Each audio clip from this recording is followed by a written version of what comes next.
오늘은 어떻게 보면 16장은 고린도전서를 마무리하는 내용이면서도 이 주제들이 좀 마치 여러 개 나와 있는 것처럼 좀 보이는 내용입니다. 그러나 우리가 함께 보려고 하는 것은 고린도 사역이 이 고린도전서로 마무리되는 건 아니죠. 그러니까 우리가 성경 역사를 잘 아시는 것처럼 그냥 고린도서입니다. 고린도서. 그래서 뭐 우리가 이제 보통 전후서를 자꾸 이제 요즘에 이제 나눠지니까 뭐 베드로도 이제 베드로 전후서 이렇게 나눠지고 하는데 보통이 아니라 이제 초대교회 때 발견된 문서들을 보면 그냥 고린도서, 뭐 베드로서 뭐 이런 식으로 돼 있죠. 물론 이제 따로 발견되는 이제 성경 본문들도 있지만 그런 차원에서 볼 때 고린도 교회에 대한 사역을 좀 한번 정리하면서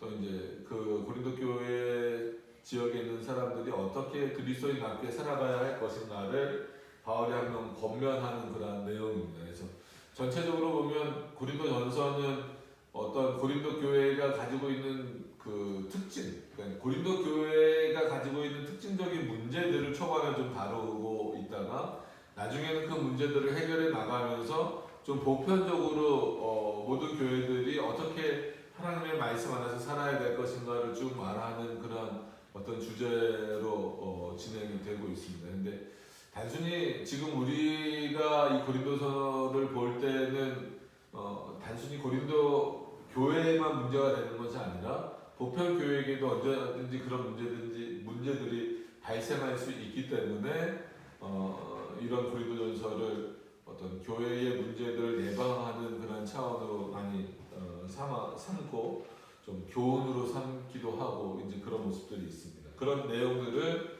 이제 16장에서 어느 정도는 다시 한 번 더 정리를 하고 있습니다. 그래서 1절 내용부터 보시면 일단 헌금과 관련된 부분이에요. 그래서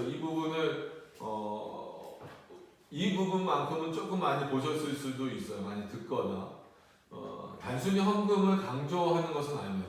그러니까 바울이 헌금을 강조하고 있어요. 연보라는 표현을 쓰고 있는데 헌금을 강조하고 있어요. 물질적인 지원, 또 그것에 대해서 물질을 하나님 앞에 내는 것, 또 그 내는 것 차원에서 그것이 어떻게 쓰여져야 되는 그런 어떤 내용들까지 전부 다 있습니다. 특히나 그리고 이 고린도 전서 16장의 배경을 아신다라고 한다면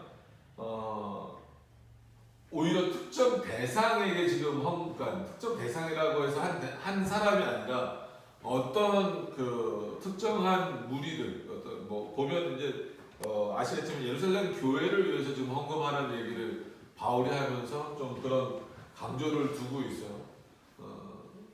그런 차원에서 보면 헌금을 강조하고 있는 건 사실입니다. 그래서 워낙 이제 특히 한국 교회에서는 뭔가 이렇게 좀 헌금을 강조하고 이러다 보면 마치 교회가 뭐 돈 버는 것이냐, 진짜 성도들에게 뭐 돈을 강조하는 것이냐 해서 단순히 물질, 돈 이런 문제가 아니라 그런 것 때문에 이제 헌금을 강조하는 것이 굉장히 좀 터부시되는 게 지금 좀 시대의 흐름이죠. 한국 교회.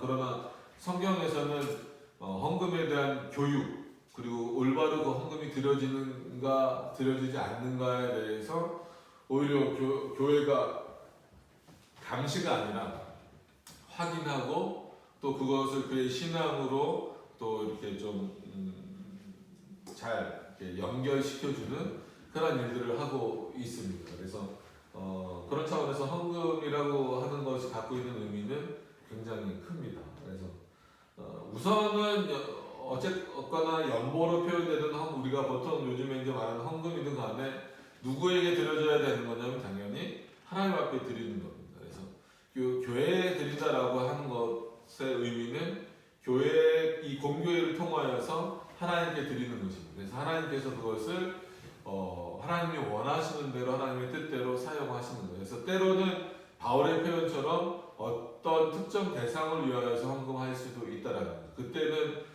이제 구제. 그래서 또 한편으로 또 반대로 치우쳐서 이 16장의 내용은 그렇기 때문에 대상이 예루살렘 교회가 지금 주변의 여러 핍박이나 사정과 상황으로 인하여서 굉장히 어려워요. 먹을 것도 없고 또 뭐 교회를 유지할 정도의 어떤 그런 상황도 안 되기 때문에 갈라디아 지금 바울이 여기서 그 1절에 나오는 것처럼 성도를 위하는 연보에 대하여 내가 갈라디아 교회들에게 명한 것 같이 라는 표현을 보면 이미 갈라디아 지역에 있는 교회들에게도 명령을 했다라는 거예요. 그러니까 얘기를 했다라는 거예요. 지금 어디를 위해서 헌금을 해줘라? 예루살렘 교회를 위해서 그 지역을 위해서 헌금을 해줘라. 마찬가지로 고린도 지역은 여러분들이 잘 아시는 것처럼 무역을 했던 곳이기 때문에 그래도 다른 지역보다는 물질적인 풍요로움이 있어요. 오히려 그 물질적인 풍요로움 때문에 하나님을 떠나는 부분들에 대해서 지금 고린도에서 우리가 앞에 본 것에서는 그런 경계도 있을 정도로 좀 나름대로 풍족했던 지역이었습니다. 그렇기 때문에 다시 한 번 더 그 갈라디아 교회들에게 말했던 것처럼 이 고린도 지역에 있는 교회들에게도 지금 헌금을 하는데 지금 이 헌금은 누구를 위해서 하라는 거예요? 예루살렘 교회를 위해서 하라는 거예요. 지금 그렇게 하라는 의미는 아니죠. 그러니까 거기에 분명히 이제 구제의 의미가 있어요. 좀 목적이 그냥 뭐 하나님의 뜻, 하나님의 일을 위해서 쓰게 해주세요. 아니면 뭐 고린도 교회가 헌금을 했으니까 고린도 교회를 위해서 써야 되겠지. 뭐 이런 단순한 것보다도 어떤 특정 대상을 위해서 하다 보니까 헌금은 무조건 구제하는 데만 쓰여져야 되나 보다 이렇게 생각할 수 있는데 그렇진 않아요. 그러니까 헌금의 여러 가지 사용의 방법들이 이제 나오는 거죠. 왜냐하면 또 반대로 빌립보 교회 같은 경우에서는 빌립보 교회들은 누구를 위해서 또 헌금합니까? 바울 자신을 위해서 해주잖아요. 그래서 바울이 그것을 감사하게 받아요. 왜냐하면 바울이 전도 여행을 하다 보면 아무리 하나님을 의지하고 나간다 할지라도 돈 없이 할 수는 없단 말이에요. 그래서 뭐 풍족함을만 누리고자 바울이 그 헌금을 기쁘게 받은 게 아니잖아요. 최소한의 그 어떻게 보면 이동하는 자금 또 거기서 활동할 수 있는 일들을 빌립보 교회가 돕는 것에 대하여서 그것을 칭찬해주고 높여주는 거예요. 그러니까 그런 차원에서 놓고 볼 때 하나님께 드리는 헌금은 다양하게 쓰일 수 있구나. 그래서 이것이 늘 역사 가운데에서도 성경시대뿐만이 아니라 물론 구약에서도 그렇고 신약에서도 그렇고 또 이제 역사 안에 종교개혁 시대 이후에 초대교회부터도 그렇고 역사 안에서 보면 헌금으로 변질되는 내용들도 많이 있지만 그 헌금을 통하여서 이제 그 다른 사람을 구제하고 또 복음을 전하는 데 사용하는 그런 핵심적인 그런 내용들로서 있다라고 하는 거죠. 또 때로는이 아니라 늘 또 하나님의 말씀을 사역하는 자들을 위하여서 사용되어집니다. 그러나 오늘은 이 예루살렘 교회를 위해서 이렇게 하라는 것입니다. 그러니까 어떤 면에서는 이게 정해지면 약간 쉽지 않을 수는 있어요.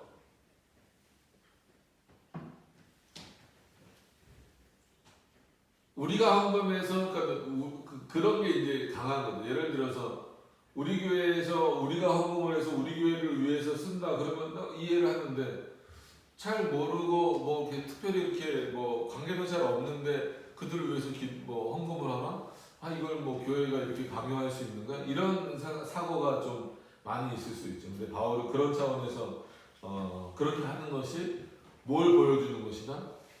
그리스도의 사랑, 하나님의 사랑을 보여주시는 거예요. 그래서 우리가 늘 공교회 그러잖아요. 뭐 그런 차원에서 우리 발석툴립교회가 크게는 하나님의 나라의 교회에 속한 공교회이지만 그럼 우리 발석툴립교회만 그렇게 속해 있는 것이 아니라 지상에 있는 많은 교회들이 그렇게 속해 있다라면 지금 드리는 장소와 어떤 뭐 시간이 다를 수도 있고 인원수가 다를 수도 있지만 어떤 개념이 있는 공교회 차원으로서 한 교회로 우리가 바라볼 수 있다라고 하는 거죠. 그래서 누가 어렵고 힘들 때 서로 돕는 것은 그리스도께서 우리에게 베푸신 사랑을 베푸는 것처럼 우리도 그렇게 하는 모습들이 있어야 된다라고 하는 겁니다.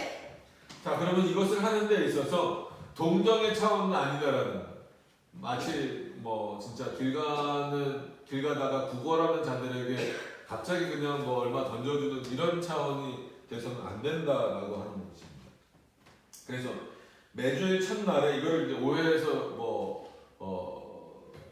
안식일 첫 번째 안식일 매월 첫 번째 안식일만 그렇게 해야 된다는 의미로 해석해서는 안 되고 매 주일 첫날에 너희 각 사람들이 이를 얻는 대로 여기서 뭐 이제 좀 한문적인 표현이지만 이가 뭐예요? 이득을 얻는 대로라고 했잖아요. 그래서 이득 얻는 걸 다 내라는 의미는 아닙니다. 아시겠죠? 이득 얻는 걸 다 내버리면 어떻게 살아요? 그러니까 교회는 늘 말하지만 진짜 뭐 과부 두레돈을 강조할 때도 과부의 어떤 믿음을 강조하는 것이지 전 재산을 다 내라는 의미가 아니란 말이에요. 여기서도 고린도 너희는 어쨌거나 무역을 하다 보니까 그 이득이 많이 생길 거 아니에요. 그럼 그 생긴 이득 중에서 미리 좀 준비해 놓으라는 거예요. 그러니까 어떻게 보면 헌금에 대한 기본적인 거를 지금 훈련시켜 주는 거죠. 그러니까 그럴 수 있잖아요. 그래, 뭐 난 이 정도 벌었어. 그러니까 늘 뭐 그때 지갑이 우리와 같은 지갑의 형태는 아니더라도 뭐 이렇게 뭐 전대를 타는 그런 방식이잖아요. 늘 뭐 갖고 있다가 안식일이 되면 그냥 헌금해야 되네 해서 그냥 꺼내는 경우가 있어요. 그래서 저도 뭐 예전에 부교육자 할 때나 뭐 이럴 때 보면 교회마다 좀 틀리죠. 뭐가 옳다라고 말하기는 좀 굉장히 어렵습니다. 그러니까 우리 교회 같은 경우는 이제 헌금함을 저 뒤에 둬서 알아서 헌금을 하게 하고 또 어떤 교회는 이제 그 헌금 바구니를 이제 돌리면서 이제 헌금을 이제 걷기도 하는데 어떻든지 간에 준비됐다라고 하는 것은 뭐냐면 어떻게 보면은 일주일 아니면 한 달 동안 자기가 준비한 내용들을 그 준비한 그 헌금을 준비해서 하나님 앞에 드리는 거예요. 근데 가끔 이렇게 저도 이제 뭐 헌금 바구니 갖고 이렇게 부교육자 하면서 이렇게 다닐 때 보면 그냥 이렇게 한마디로 조금 표현은 그렇게 해서 죄송합니다. 그냥 멍한 예배 드리고 있다가 갑자기 헌금합니다. 그러면 그제서 막 주머니 막 뒤지고 막 해서 어떤 분들은 막 그 지갑이나 아니면 주머니에서 꺼내지는 대로 그냥 이렇게 헌금하는 분들이 있어요. 그럴 때 보면 좀 안타까운 부분들이 있죠. 바울이 지금 어떤 면에서는 지금 그거를 정확하게 표현해주고 있는 거예요.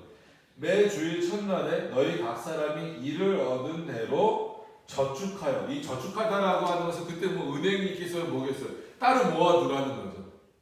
너의 믿음과 신앙에 따라서 바울이 지금 뭐 11조를 얘기하는 것도 아니고 얼마를 하라는 것을 말하는 것도 아니에요. 무슨 의미인지 아시죠? 너의 신앙과 믿음에 따라서 나는 이 정도 할 수 있다. 나는 이 정도 해야 되겠다. 그런 마음이 있으면 미리 진짜 저축하듯이 모아두라는 거예요.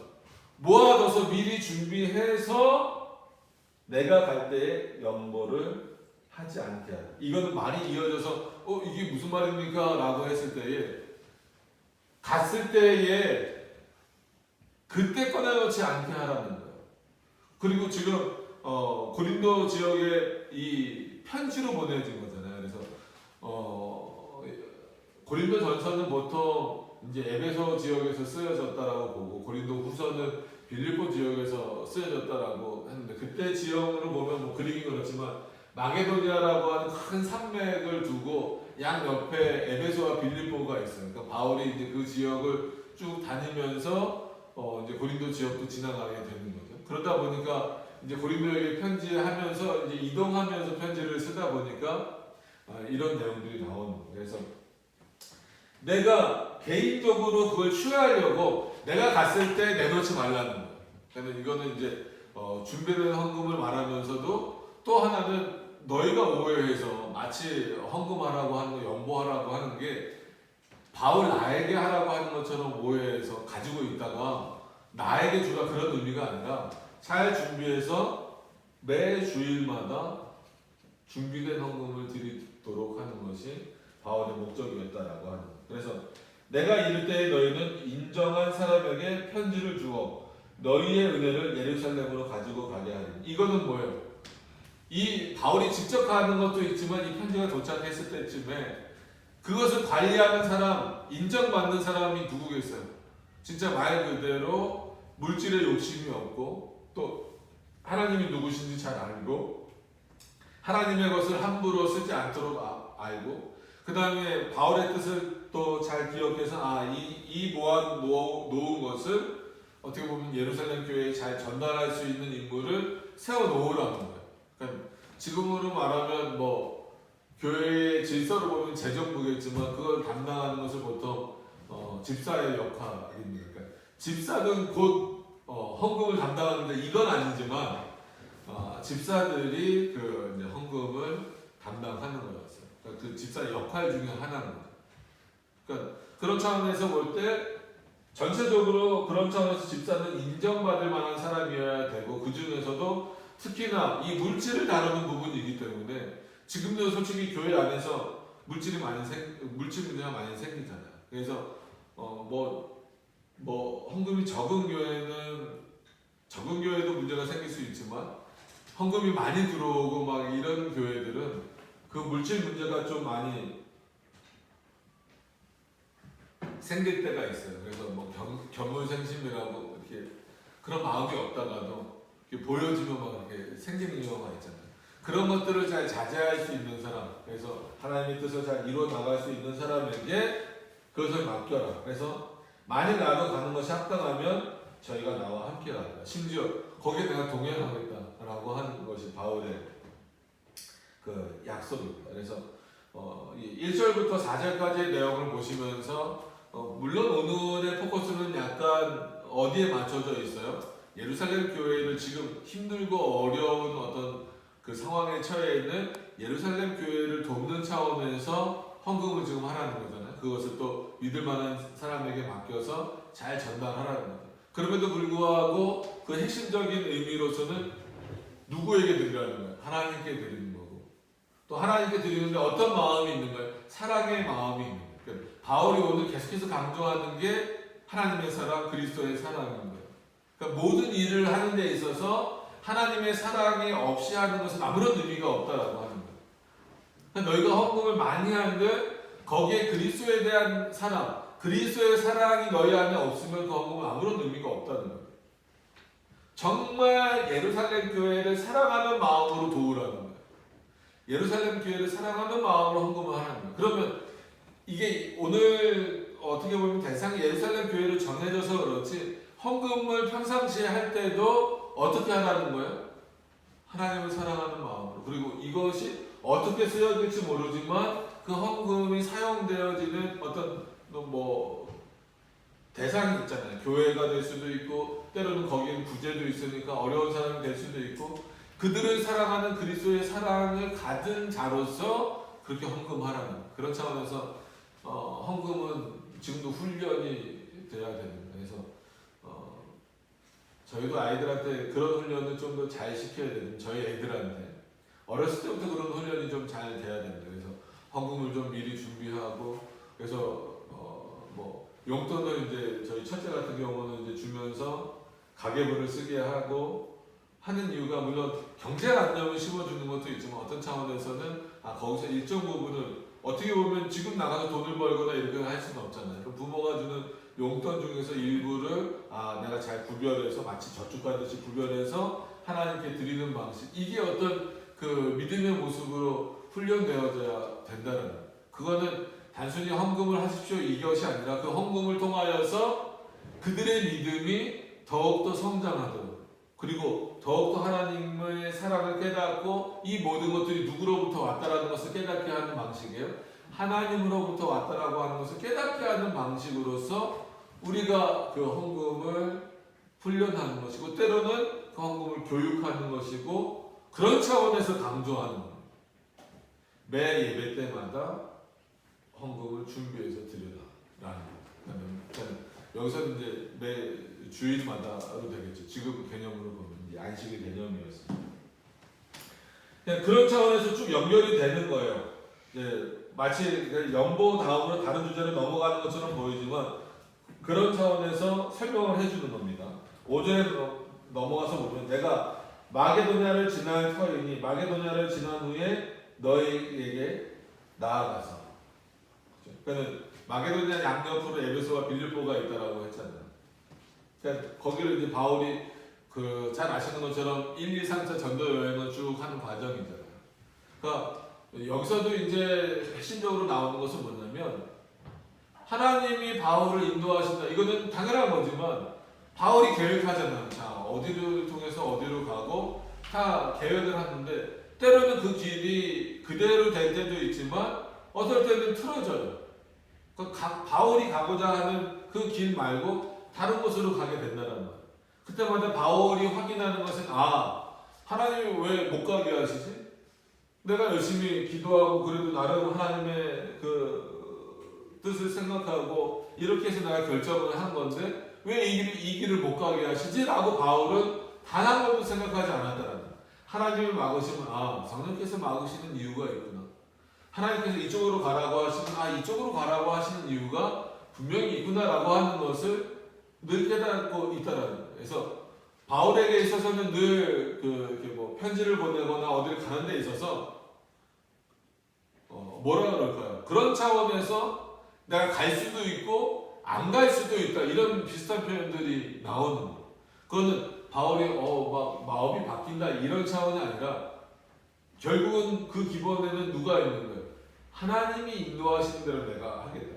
내 계획으로는 마게도냐를 지나서 뭐 이제 에베소에서 빌립보로 가는 과정 속에서 너희에게 드리려고 하는데 그럴 수도 있고 그러지 않을 수도 있다라는 거예요.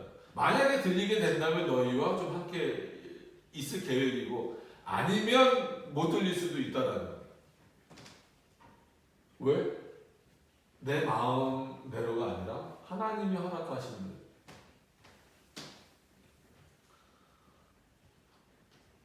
혹 너희와 함께 머물며 과동할 듯하니 이럴 수도 있다는 거예요. 이는 너희가 나를 나의 갈 곳으로 보내어 주게 하려 합니다. 이제는 지나가는 길에 너희 보기를 원치 아니하는 이건 뭐냐면 그냥 지나가면서 고린도를 지나가고 싶진 않고 바울이 원하는 건 뭐예요? 고린도 지역에 좀 있고 싶은 거죠. 고린도 지역에 좀 있으면서 또 여러 가지 이제 편지를 통해서 보냈던 여러 가지 문제들을 좀 해결하고 또 그들이 어떻게 사는가의 모습도 좀 보고 그러고 싶은데 그게 그렇게 내 마음대로 될 수 있는 건 아니다라고 하는 거예요. 그러면서 뭐라고 말하냐면 이는 주께서 만일 허락하시면 여러분 이게 어떻게 보면 저와 여러분들에게 있어서 신앙을 자리 잡는 데 있어서 참 중요한 역할이 되는 표현이 됐으면 좋겠어요. 주께서 만일이라는 표현이 있지만 주께서 허락하시면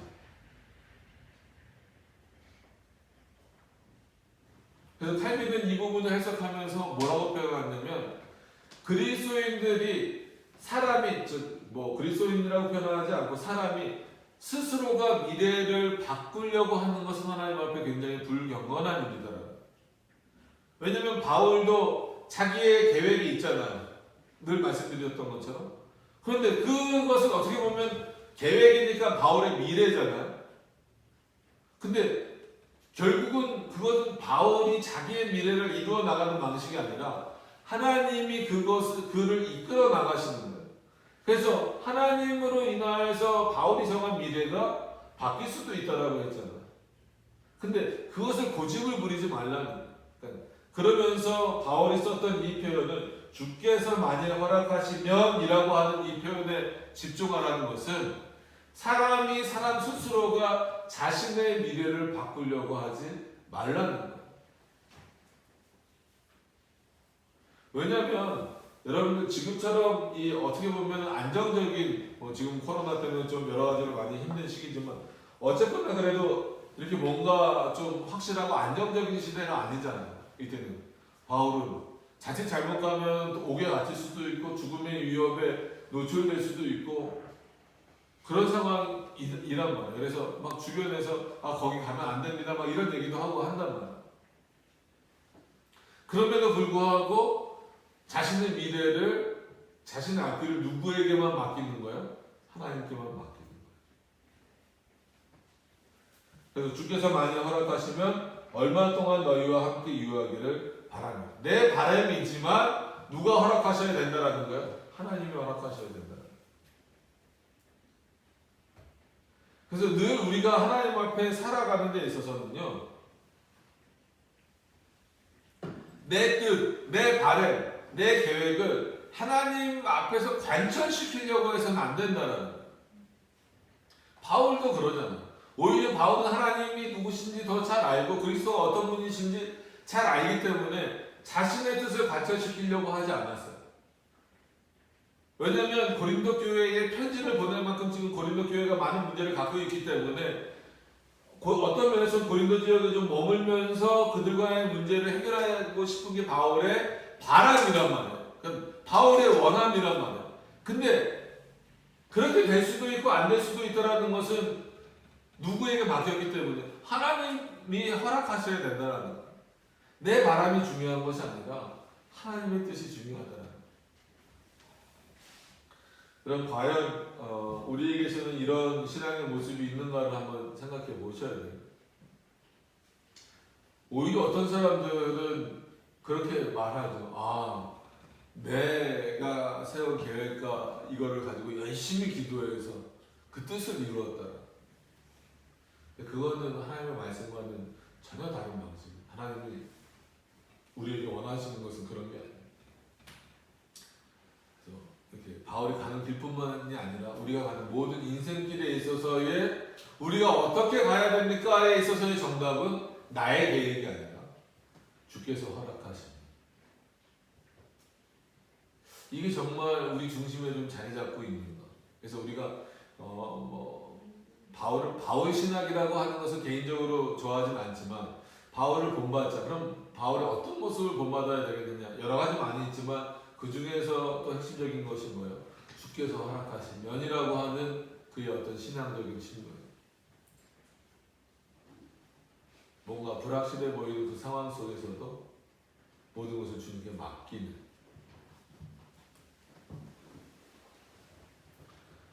그래서 내가 오순절까지 에베소에 유하려 함은 내게 광대하고 공연을 이루는 문이 열리고, 이게 뭐 꼭 좋은 문이어야 되는데 대적하는 자가 많기 때문에 그렇다라고 하는.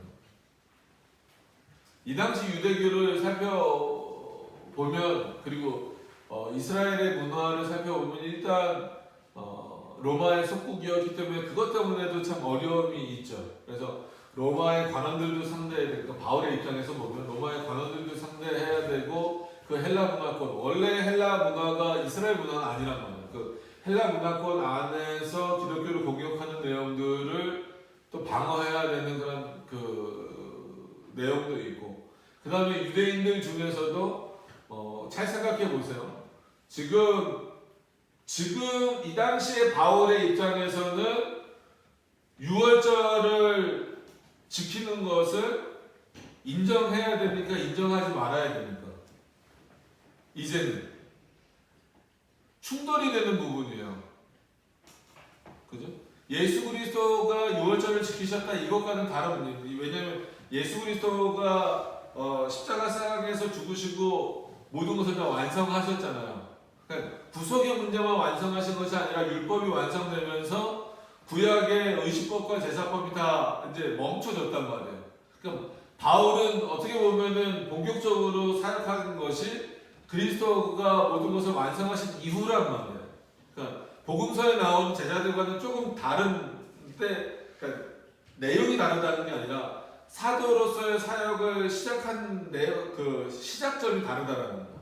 그래서 제자들은 예수님과 함께 유월절에 올라가는 그런 모습이 있었지만 바울은 그럴 이유가 있습니까? 없습니까? 없어요. 이제는 그 당시 유대인들에게, 그리고 교회 그리스도인들에게 이제는 뭘 가르쳐야 돼요?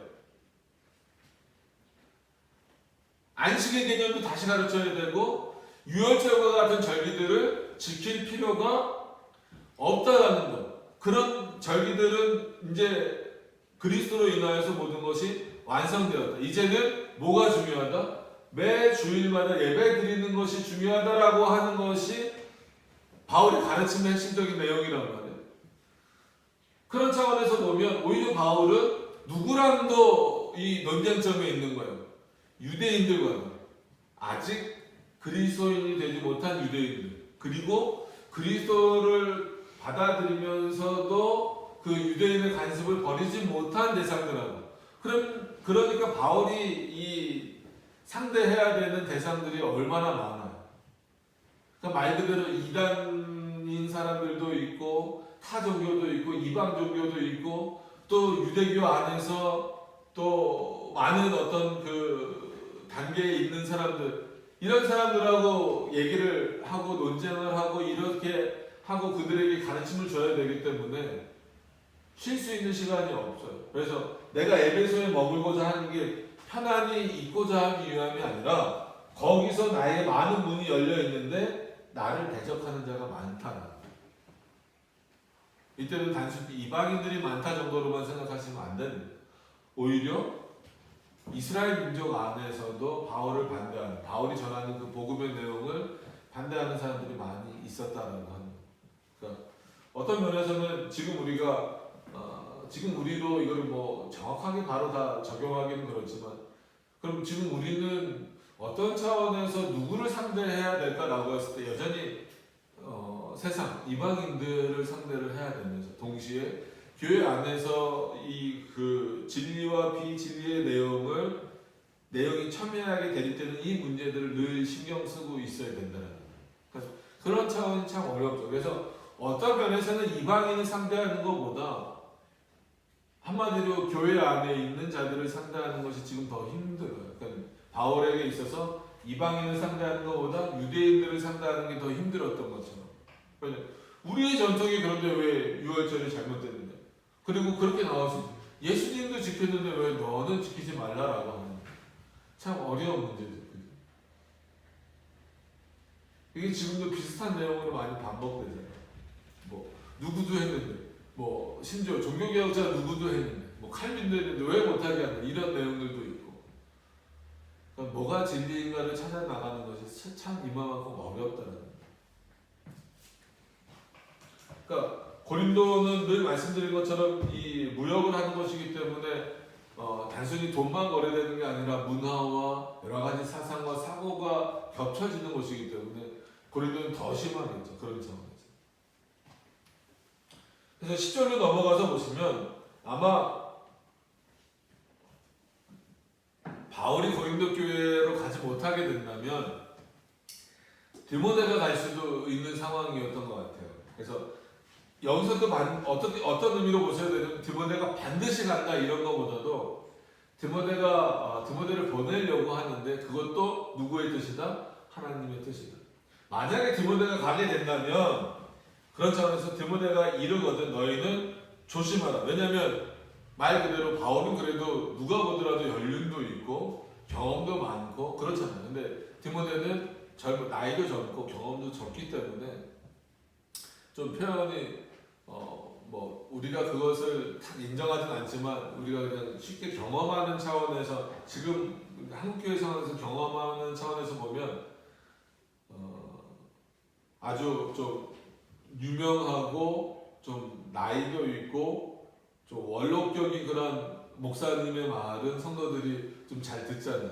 근데 갓 목사 안수를 받았거나 뭐 이름도 없거나 이런 사람들, 이런 목사들의 말은 또 성도들이 잘 안 들으려고. 그래서 뭐 여러 번 말씀드린 것처럼 교회 안에서 그런 뭐 다툼이 있으면 물론 목회자도 잘해야 되지만 연세 드신 분들이 젊은 뭐 목회자들을 향하여서 너 신앙생활 몇 년 했어? 뭐 이런, 아니면 너 나이가 몇 살이야? 뭐 그런 경우도 이제 봤어요. 그러니까 서로 그런 부분들은 조심해야 돼요. 그래서 디모데서에서 조금 더 자세히 나오지만 너가 젊다고 너를 업신여기지 못하게 하라 이런 것처럼 바울이 오히려 고린도 교회에게 표현하는 거예요.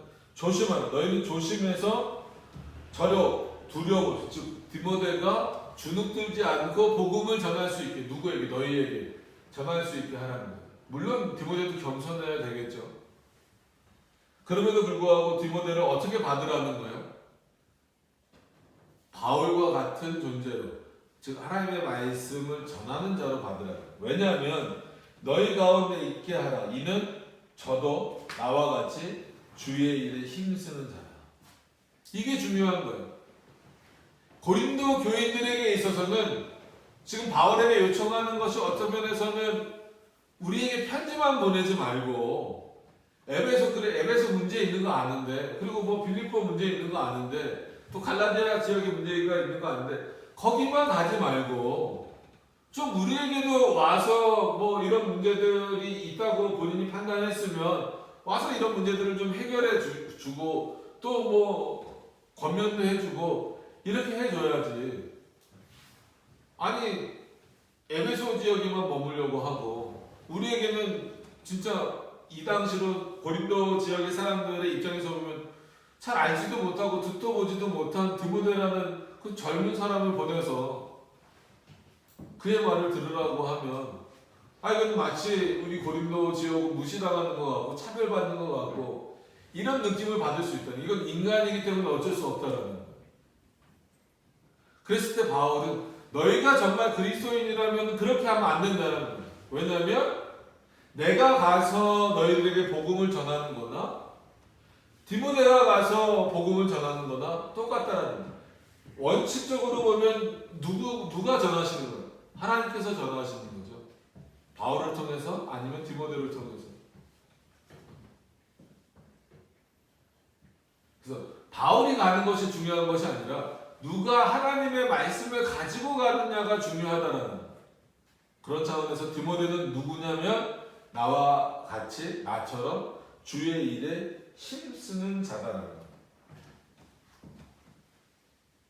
그런 차원에서 교회의 역할 중에 하나는 사역자를 길러내는 것도 있지만 사역자를 지키는 거예요. 그러니까 이게 상호죠.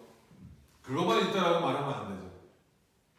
오늘 표현으로 먼저 말씀드리면 그런 차원에서 고린도 교회는 누구를 보호해야 돼요? 디모데를 보호해야 돼요. 어떤 의미인지 아시겠죠? 그런 차원에서 교회는 교회의 사역자들을 보호해야 돼요. 반대로 사역자들은 교회를 보호해야 돼요.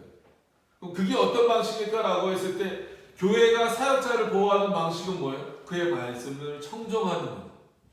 사역자가 교회를 보호하는 방식은 뭐예요? 올바른 하나님의 말씀을 선포하는 것. 그런 차원에서 디모데는 마치 누가 가는 것과 똑같다? 바울이 내가 가는 것과 똑같다라는 것. 그가 비록 어리더라도 그를 주눅들게 하지 말라는 것. 없이 여기지 말라는 것. 그래서 12절에 보시면 그러므로 누구든지 저를 멸시하지 말고 평안히 보내어 내게로 오게 하라. 이거는 뭐예요? 그가 사역을 마친 이후에 다시금 자신에게로 올 수 있게 하랍니다.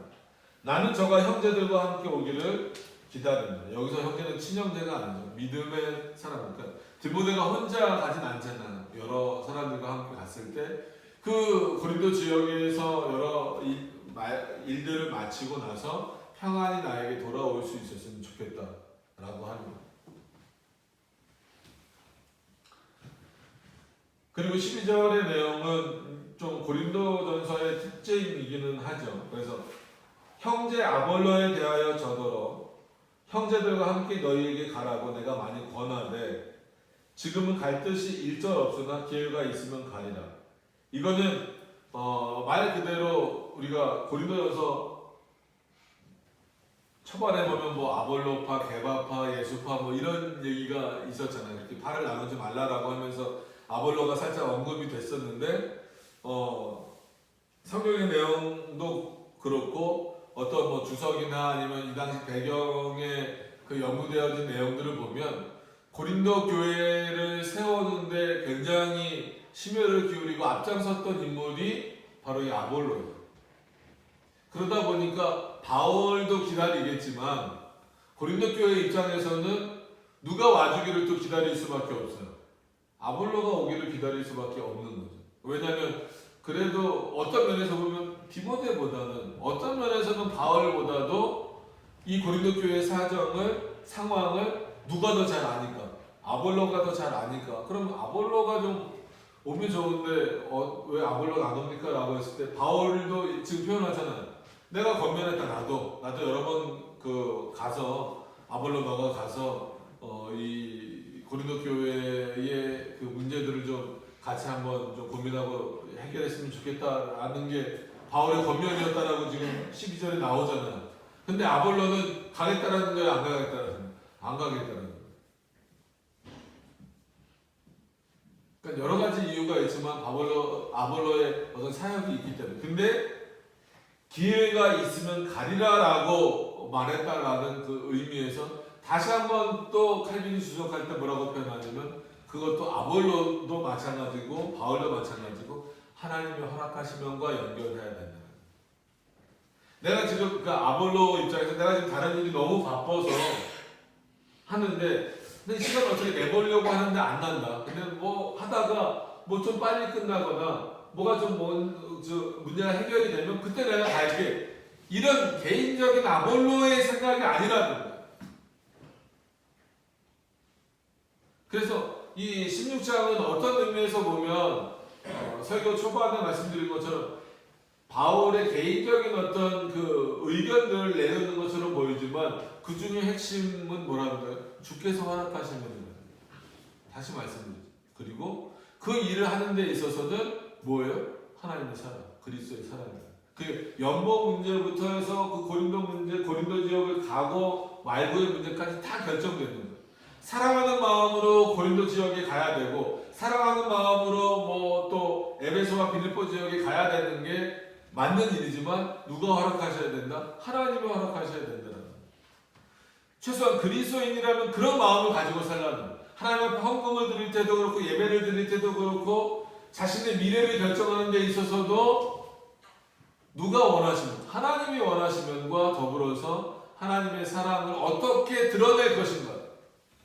그래서 우리가 국가를 위해서 기도해야 되고 또 국가의 일원으로 살아가면서 어떻게 그리스도인답게 살아갈 것인가에 있어서도 내가 하나님 앞에 예배를 잘 드리고 뭐 이런 문제도 중요하지만 어떻게 그리스도의 사랑을 이 세상에 펼쳐 보일까에 대한 문제들도 굉장히 우리가 고민을 많이 해봐야 될 문제들이다라는 거예요.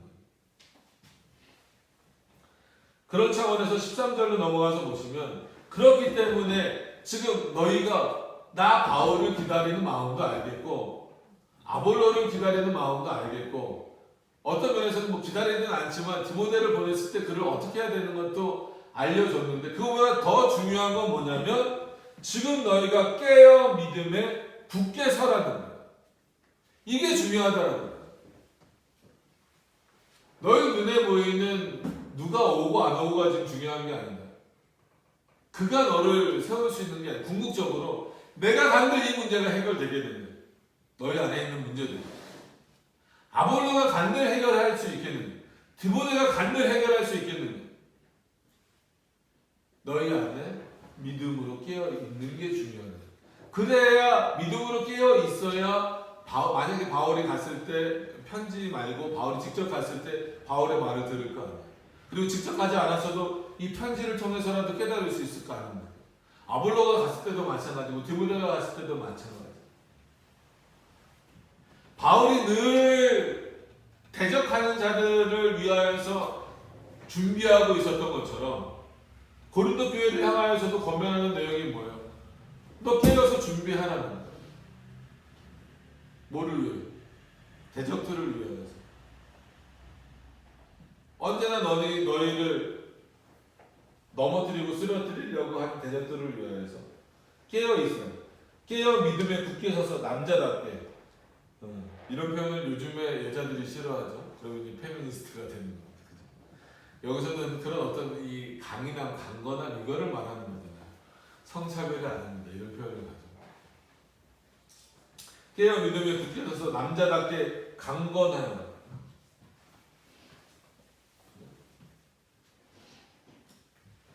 결국은 진리를 사수하고 비진리를 경계할 수 있어야 돼요. 그럼 말씀에 대한 분별력을 가져야 된다는 거잖아요.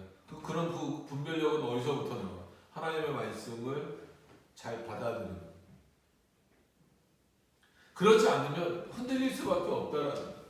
어느 누구나 그렇지만 고린도 지역은 뭐 고린도 전서를 전하면서 수도 없이 말씀드리지만 끊임없이 이방인과 접촉해야 되는 상황이기 때문에 너희가 조금이라도 삐끗하면 이방 문화 아니면 비진리의 내용으로 흘러갈 수밖에 없다라는 거예요. 그럼 지금 상황도 마찬가지잖아요. 여러분 저 문만 열고 나가보세요. 세상이 우리를 어떻게 바라보고 있고 우리를 향하여서 요구하는 내용들이 뭐고 우리를 유혹하는 내용들이 얼마나 많아요. 그럼 우리가 어떻게 이 세상 가운데 살아야 되겠느냐. 이 세상을 떠나서 살 수 없잖아요. 학교 안 다닐 수 없고 아무리 그래서 뭐 요즘에 홈스쿨링 하는 목사님들도 많이 있어요. 도저히 이 세속화된 교육에 자녀들을 맡길 수 없다라고 해서 이건 뭐 정치적으로 우파 좌파 할 거 없이 세속적인 그 교육에 맡길 수 없다라고 해서 홈스쿨링하거나 뭐 기독교 대안학교를 만들거나 하는 경우도 있어요. 뭐 그게 잘못됐다라는 건 아니지만 그렇다라고 해서 완전히 분리되거나 그렇게 될 수는 없어요. 왜냐하면 궁극적으로는 거기서 훈련받고 교육받고 하더라도 그 사람들이 궁극적으로 어디로 나가야 돼요? 세상으로 나갈 수밖에 없어요. 세상과 맞닥뜨릴 수밖에 없어요. 그럼 뭘 가르쳐야 될까요? 단순히 수학력 이것도 중요하죠 물론. 우리가 창조를 이해하는 데 있어서도 요즘엔 미분과 적분이 사용되는 시대니까 당연히 그런 것도 필요하죠. 그러나 이런 부분, 깨어 믿음 위에 서 있는 부분이 참 중요하다.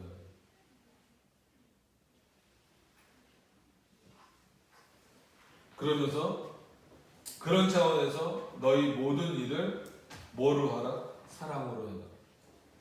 하나님의 사랑으로 하라. 그리스도의 사랑으로 하라. 바울의 이런 표현들을 보면 지금 고린도 교회에게 권면하고 있는 내용이 뭘까? 딱 어떻게 보면은 이 13절, 14절의 핵심이 딱 드러난 거죠. 믿음에 올바로 서야 된다. 그런데 단순히 지적으로만 쓰는 것이 아니라 그것을 행하는 데 있어서는 그리스도의 사랑이 보여져야 된다. 그러면서 이제 몇 가지 그 지역이나 아니면 그 주변에서 알 수 있었던 내용들을 예로 드는 겁니다.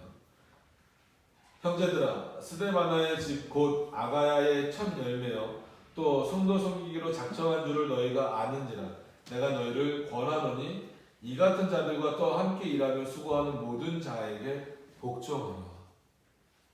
그래서 뭐 이때는 그 눈에 지금처럼 어떤 목사 안수를 주거나 뭐 이런 차원이 될 수는 없잖아요. 그래서 이렇게 가정에서 자신의 가정을 어떤 그 예배드리는 장소로 제공하고 또 열심히 믿음의 일을 위해서 힘쓰고 있는 이런 일들을 어떻게 보면은 교회라고까지 부르는 방식인 거예요. 그것은 사도가 아니기 때문에 회중주의라고 생각해서는 안 됩니다. 그래서 우리 장로교회에서만큼은 이 부분을 그냥 교회로 이해하시면서 보셔야 돼요. 그래서 내가 스데바나와 부드나도와 아가이고에 오는 것을 기뻐하노니 저희가 너희 부족한 것을 보충하였습니다. 부족한 것을 보충하였다라는 것은 아까 말씀드린 대로 다시금 저기로 돌아가는 거예요. 1절로 돌아가서 가장 부족한 게 이때 뭘까요? 그때나 지금이나 똑같은 것 같아요. 물질인 거죠. 그래서 여기서 바울이 말하는 것은 아예 대놓고 말하는 거예요. 부자들은 좀 많이 내라. 그게 어떻게 보면 과거의 두레돈과 똑같은 거예요. 늘 말씀드리지만 내가 헌금을 뭐 액수를 가지고 말하는 건 그렇지만 오해하지 말고 들으세요. 1,000원을 내거나 10,000원을 낼 때는 솔직한 얘기로 크게 부담이 없어요. 부담이 없다는 건 그것도 없어서 못 내는 경우도 있지만 그게 아니라 액수 자체가 크지 않기 때문에.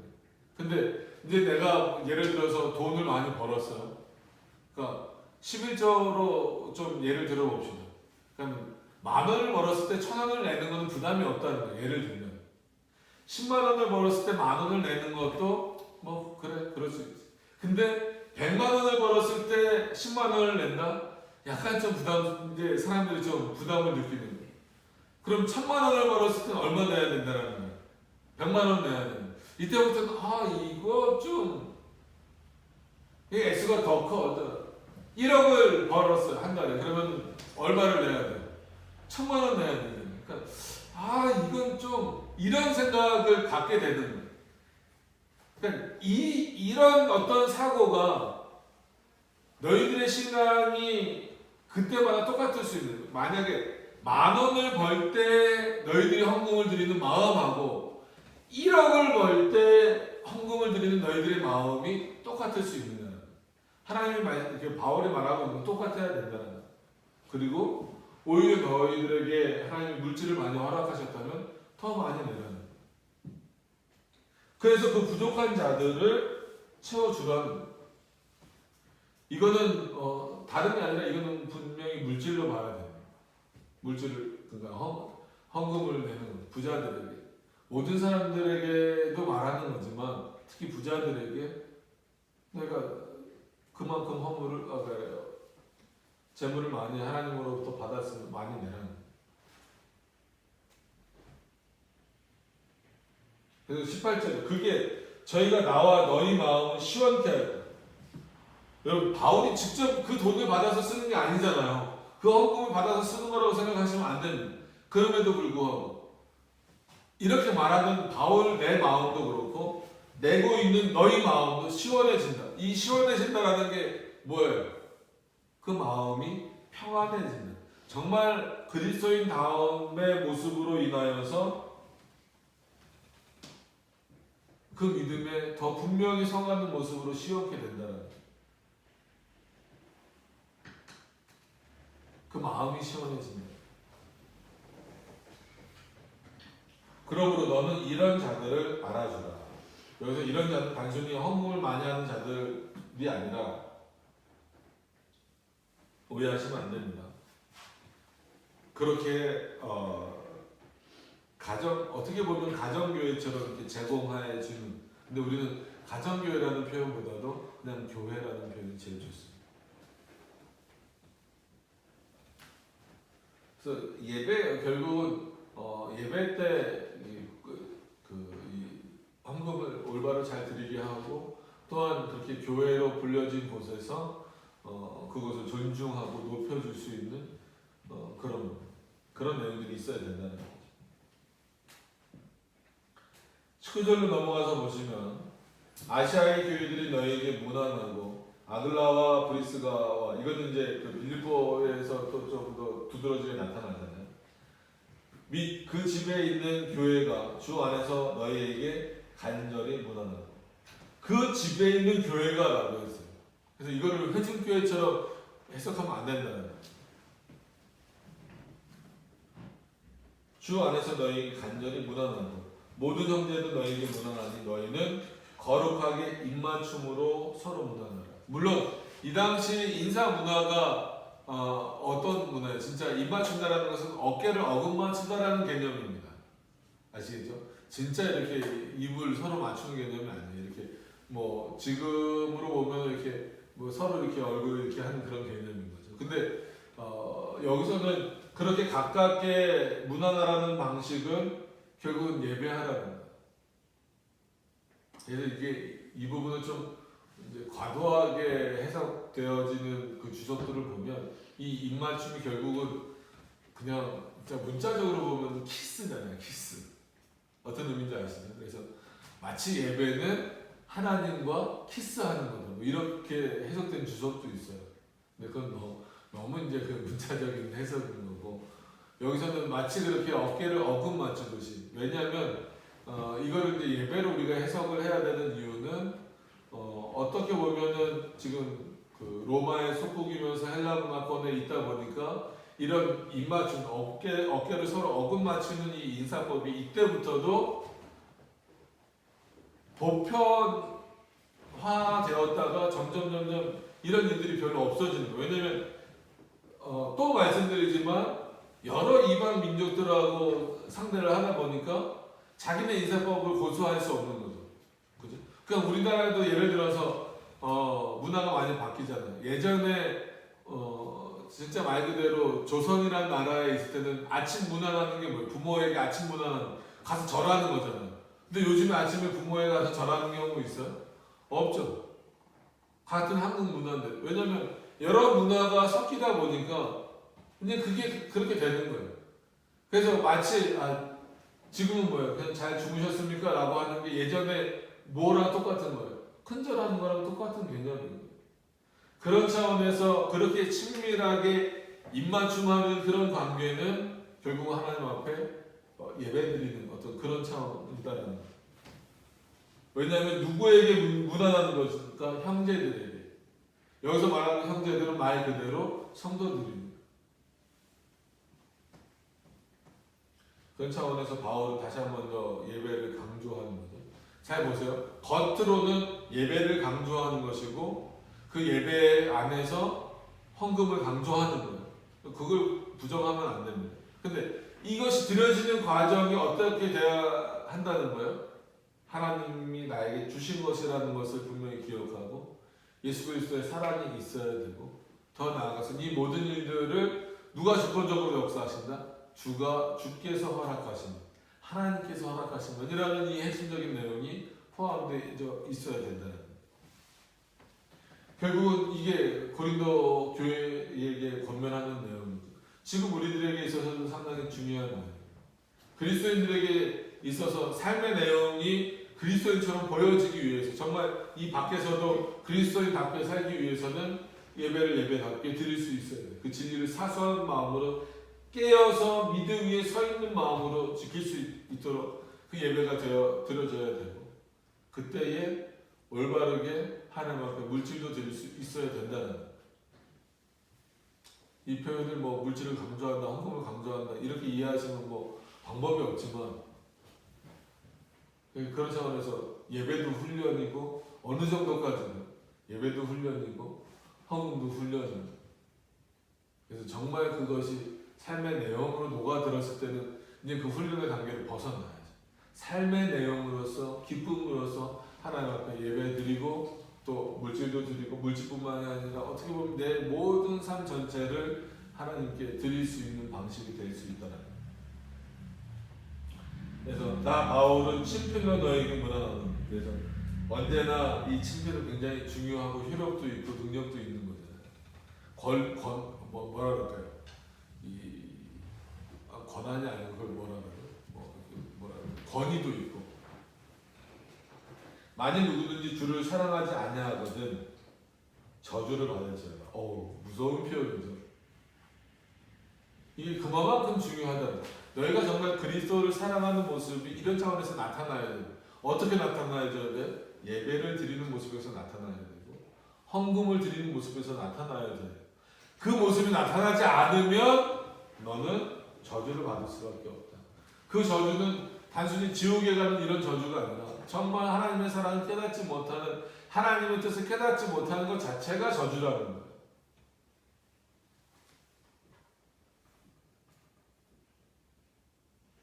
저주를 받을지어다. 주께서 임하시는 예배 드릴 때도 임하시지만 궁극적으로 그가 다시 오실 것입니다. 너희가 저주를 받는 자의 모습으로 있을 것입니다. 그래서 결국은 예배를 드리는 것도 헌금을 드리는 것도 믿음에 올바로 서는 것도 뭘 하는 방식이에요? 주를 사랑하는 방식이에요. 그런 차원에서 하나님을 열심히 사랑하시길 바랍니다. 예배도 잘 준비하시고 헌금도 잘 준비하시고 우리들의 삶 전체가 하나님 앞에 준비되어질 수 있도록 이것은 내 공로로 끌고 오는 차원이 아니라 뭐라고요? 주께서 허락하시는 방식. 그래서 23절 넘어가서 보시면 물론 바울 서신의 특징이기도 하지만 참 중요하죠. 서로 이렇게 좀 축복하고 이런 내용으로서 교제를 나누면 참 좋죠. 주 예수 그리스도의 은혜가 너희와 함께하고 너희 사랑이 그리스도 예수 안에서 나의 사랑이 그리스도 예수 안에서 너희 우리와 함께 있을지어다. 선포잖아요. 선포. 그렇게 될 것이고 되길 바란다. 그게 될 수 있는 이유는 뭐 때문이야? 바울 나 때문도 아니고 너희들에게 역사하시는 그리스도 때문이시다. 성령 하나님 때문이시다. 라고 하는. 여기서 저주를 말했다라고 하는 것은 그만큼 죽이려고 하는 저주가 아니라 오히려 이 저주를 표현함으로 말미암아 고린도 교회 성도들을 더 하나님의 말씀으로 가까이 가도록 그들을 자극하는 거죠. 그죠? 너희가 그리스도를 사랑하지 않는 것 자체가 저주야. 이 얘기를 지금 바울이 하는 거잖아요. 그럼 그 저주를 피할 수 있는 유일한 길은 뭐야? 그리스도를 사랑하는 것밖에 없어요. 그 사랑은 뭐야? 온전히 그에게 예배 드리는 것이고 그에게만 마음을 두는 것이고 그렇기 때문에 그에게 마음을 두었기 때문에 내 물질도 하나님 앞에 드릴 수밖에 없다라는 것이 모든 일을 하는 데 있어서 그의 사랑에 기초해서 할 수가 없다고. 그러니까 바울도 마지막 문안 인사가 뭐예요? 내 사랑을 너에게 전한다라는 것이 아니라 내 사랑이 내가 너희를 향한 사랑이 그리스도 안에서 너희에게 보여지길 원한다라는 거예요. 이게 서로 그런 모습이 있어야 된다는 거예요. 이게 성도의 사랑의 모습인 거예요. 인간적인 내가 너를 사랑한다 이런 차원보다도 물론 그렇게 표현을 한다 할지라도 내가 그러니까 여러분을 사랑합니다라고 했을 때는 뭐가 있나요? 그리스도 안에서 여러분들을 사랑한다는 거예요. 이 내용이 절대로 빠지면 안 됩니다. 어떤 면에서는 부부 관계에 있어서도 부모와 자식과의 관계에 있어서도 성도와 성도 사이에 있어서도 마찬가지입니다. 내 사랑의 근거가 그리스도에게 있다라고 합니다. 이런 어떤 그 바울의 권면을 지금도 잘 기억하시고 확인하셔서 우리가 어떻게 이 세상을 살아가야 할 것인가를 더 확실하게 기억하실 수 있는 그대로 실천하시면서 살아가실 수 있는